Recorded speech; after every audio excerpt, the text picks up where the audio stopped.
aí galera, como é que vocês estão? A paz do Senhor, espero que todos estejam bem, gozando de boa saúde.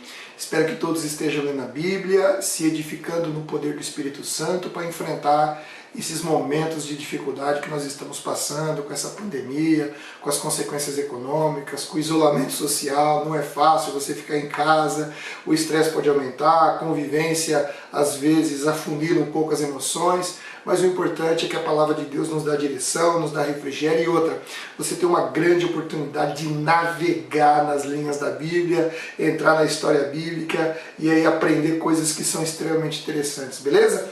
Vamos lá para o nosso devocional, capítulo 34 de Isaías. Lembrando que aqui eu só estou compartilhando algumas coisas que eu observo nas minhas devocionais. Eu quero compartilhar com você para que a sua leitura se torne ainda mais agradável, mais edificante. Não estou aqui para desvendar os segredos dessas profecias, até porque, rapaz, é tanta coisa maravilhosa, mas essa parte fica com você e Deus. Você ora, você lê e Deus vai falando com você, beleza? Então nós vamos lá. O capítulo 34 do livro de Isaías, eu já começo aqui chamando a atenção aqui de vocês, é uma mensagem a todas as nações da terra, é uma mensagem a respeito da destruição, do julgamento de Deus, do dia do Senhor, tá? Vai falar do dia do Senhor aqui, as nações da terra, e aqui você vai ver que no capítulo 2, tem um momento aqui no finalzinho do capítulo 2, ele diz assim: ele as destruirá por completo. O termo hebraico para este ele as destruirá por completo é o termo usado referente à consagração, quando algo era colocado em consagração total a Deus, tanto as pessoas quanto as coisas, ou seja, elas deveriam ser destruídas e oferecidas como oferta. Nós vimos muito isso quando o povo de Deus entrou em Canaã, quando Deus ali tinha prometido para Abraão que a descendência dele possuiria toda aquela terra. Mas ainda não era aquele tempo, seria depois de 430 anos, pois a medida do pecado dos amorreus e daquele povo que estava ali não havia atingido ainda o nível que merecesse o juízo de Deus. Então 430 anos depois o povo de Deus entrou e a perversidade do povo era tão grande, a maldade do povo era tão grande que toda a sociedade estava corrompida, do mais novo ao mais velho, inclusive os animais, tudo estava corrompido. Então Deus usou essa expressão consagração total, quando ele mandava entrar nas cidades e destruir completamente, porque ali não havia expectativa de salvação, porque as pessoas já estavam tão endurecidas, o coração estava tão obstinado, eram tão contrárias a Deus, que a única solução que tinha era a exterminação completa, como será no dia do juízo. Como será no dia do juízo. Então essa expressão aqui se refere justamente a isso.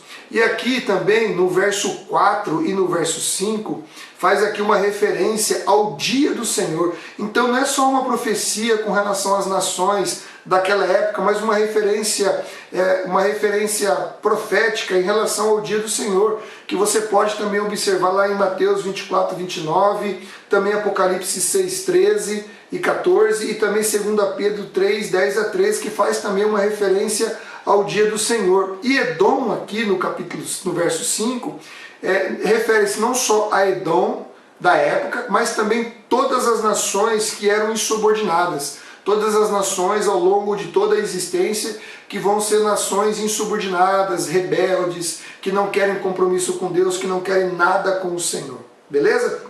No verso 8, diz assim: pois é o dia da vingança do Senhor. E essa vingança será uma vingança poderosa, será uma vingança furiosa, porém justificada. E aí eu faço uma pergunta para você: justificada por conta do pecado. E eu pergunto para você: você acha que Deus é vingativo? Você acha? Olha, Deus, se você perguntar, Deus é vingativo? Deus, na minha opinião, Deus não é vingativo. Pelo menos na concepção da nossa cultura, da nossa linguagem, onde a vingança ela pressupõe uma mágoa, ela pressupõe um ressentimento, ela pressupõe um desejo de retribuição, e muitas vezes essa vingança ela é desproporcional à ofensa ou ao ato. Quando nós olhamos para Deus, nós vemos que Deus é longânimo, ou seja, Deus tem uma paciência, rapaz, imensa. Olha, no caso dos amorreus foram 430 anos de espera. E no caso de Judá, aqui quando Judá já estava no fizinho, Deus deu mais 120 anos para eles se arrepender do pecado. sabe? Então Deus, o que a gente percebe é que Deus, ele é tardio em se irar, ele é cheio de tenras misericórdias, ele está pronto a perdoar. Por que Jonas se irou e fugiu de Deus, ao invés de ir para Nínive e foi para Tarso? Porque justamente ele sabia que na hora que fosse apregoar para os ninivitas e os ninivitas se arrependessem, Deus iria perdoar. Porque Deus está sempre pronto a se perdoar. Por isso que Jonas se irou, porque ele queria que aquele povo morresse. Ele não queria que aquele povo vivesse. E no entanto, quando o povo se arrependeu, Deus perdoou, ele pegou e ficou irado e foi lá debaixo daquela plantinha lá que nasceu e depois morreu e falou para Deus: eu sabia que o Senhor ia perdoar, por isso que eu não queria vir, né? Então Deus, ele é sempre bom, e Deus também é justo e santo. E um dia Deus, ele vai cobrar de cada um aquilo que ele fez. Será o dia do ajuste de conta, dia em que ele vai fazer o ajuste de todas as contas. Então o pecado, ele vai atingir um nível e vai chegar no nível de ajustar as contas. Então não é que Deus é vingativo, é que Deus simplesmente vai dar a justa retribuição a cada um por aquilo que ele fez. Aqueles que creram em Cristo Jesus, creram no sacrifício da cruz, se renderam a Cristo, se tornaram discípulos, e agora a vida que eles vivem, não vivem mais eles, mas Cristo vive neles. Esses, mesmo tendo pecados, eles já se reconciliaram com Deus. E o fato de terem paz com Deus vai fazer com que eles tenham a paz de Deus com relação às pessoas. Entenderam? Então Deus não é vingativo. Deus simplesmente vai cobrar na justa medida, no tempo correto, aquilo que cada um fez. Tá bom? No verso 11 até o verso 15, nós vimos aqui uma referência, uma representação da desolação da terra. Como que a terra vai ficar desolada. Então Deus usa aqui a expressão aqui da coruja, usa a expressão aqui que será a terra do nada, que as fortalezas estarão em ruínas, que os animais do deserto misturarão com as hienas. É tudo uma figura de linguagem para mostrar como que essa terra vai ficar abandonada, como que vai ser o abandono, uma moradia de animais e aves silvestres, ou seja, completamente abandonada, como nos filmes que a gente vê quando as pessoas entram num lugar antigo, cheio de plantas, cheio de animais e tal, tá por sinal que está tudo abandonado, beleza? Então essa aqui é a representação destes versos aqui, por isso que está escrito aqui.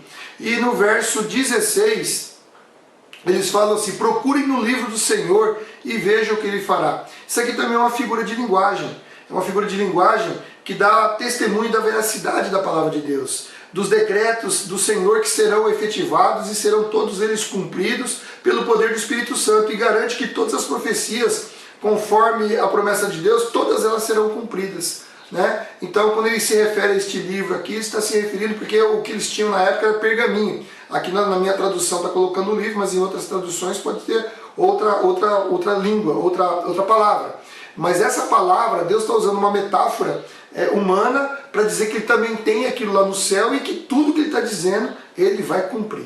No capítulo 35 aqui, muito interessante o capítulo 35, porque ele já começa falando de milagres lá no capítulo 5 e 6, são milagres que são atribuídos exclusivamente ao Messias. São milagres que só o Messias iria realizar: abrir os olhos dos cegos, os ouvidos dos surdos, os aleijados pularão como servos, os mudos cantarão de alegria. Aqui é uma referência aos milagres do ungido de Deus, do Messias de Deus. Por isso que Jesus ficou muito bravo com os fariseus, porque os fariseus conheciam a palavra e sabiam que os milagres que ele estava fazendo era um milagre que só o Messias podia fazer, e mesmo assim eles não aceitaram. E aí do verso 8 até o verso 8, ele fala do caminho, né? O caminho largo atravessará a terra antes desabitado, será chamado o caminho da santidade. Jesus é o caminho, Jesus é a verdade, Jesus é a vida, e ele é o caminho que leva ao Pai. E só quem tiver o caráter semelhante ao de Cristo vai até o Pai. Aqueles que não tiverem vão ser reprovados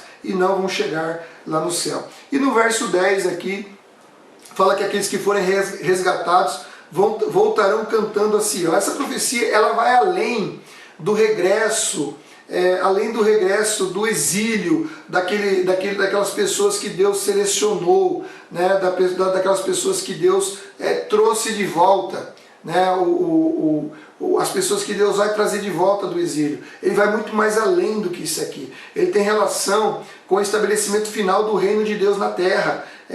ocasião em que vai ser caracterizada por uma grande festa, uma grande alegria, uma grande felicidade e ausência de todo tipo de tristeza tristeza e lamento.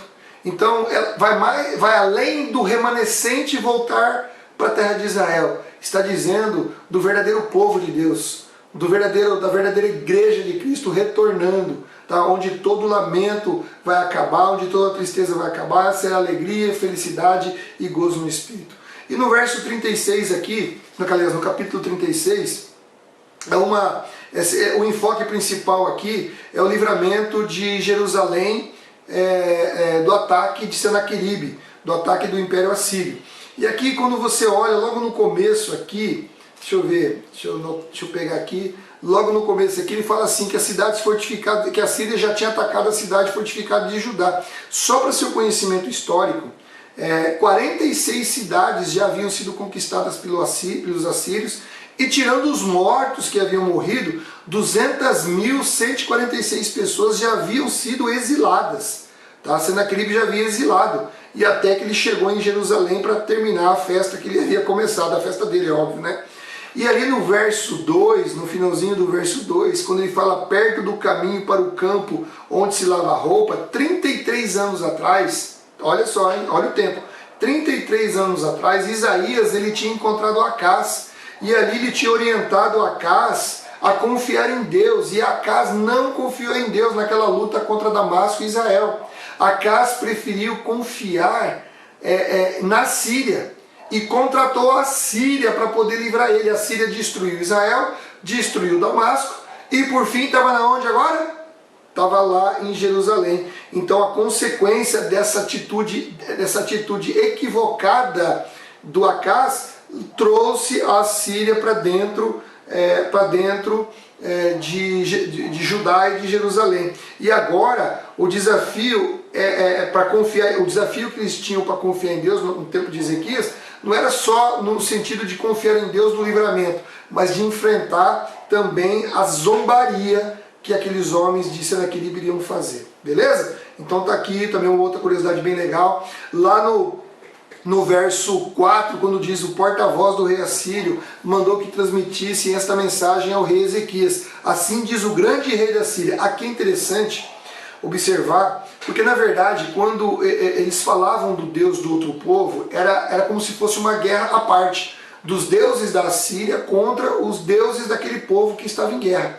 Mas aqui não, aqui é diferente. Se você prestar atenção, vai ser uma guerra entre Senaqueribe e Deus de Judá.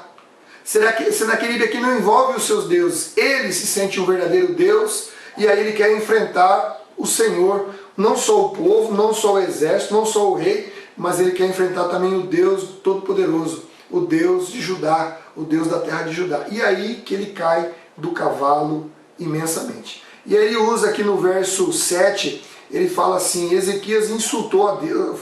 A quem Ezequias insultou? Ezequias não destruiu os santuários e altares do Deus de Judá e obrigou todos em Jerusalém a adorarem somente no altar de Jerusalém.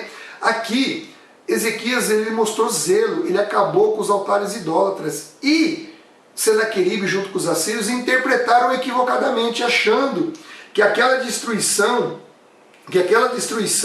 na verdade, havia provocado a ira de Deus, quando na verdade não, demonstrou zelo por Deus.